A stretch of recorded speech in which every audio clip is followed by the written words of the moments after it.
বন্ধুরা চলে এসেছি ছাদ বাগানে, আর বাগানে এসে এই কাজটাকে সেরে নিচ্ছি। এই যে সেই নয়নতারা গাছ দেখিয়েছিলাম, মনে আছে? তাতে তো অনেক ফুল হলো, প্রচুর ফুল হলো।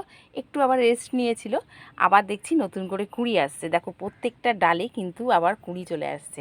আর আমি কিন্তু আবার আমার কাজ শুরু করে দিয়েছি। এই যে সমস্ত ডগগুলোকে কেটে দিয়েছি যাতে ও লতানো না হয়। প্রত্যেকটা ডাল এরকম সুন্দর করে কেটে দেওয়াতে ও এরকম ঝোপালো হবে আর দেখতে সুন্দর হবে।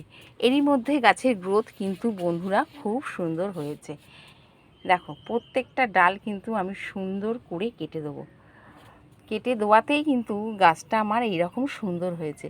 তোমাদের বাড়িতে যদি নয়নতারা থাকে তোমরাও কিন্তু এই কাজটা করো, তাতে তোমাদের গাছ এরকম ছোট্টর মধ্যে ঝোপালো থাকবে, অনেক ফুলও হবে, দেখতেও সুন্দর লাগবে।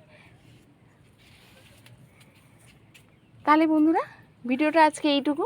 ভালো লাগলে লাইক দিয়ে পাশে থেকো। টাটা।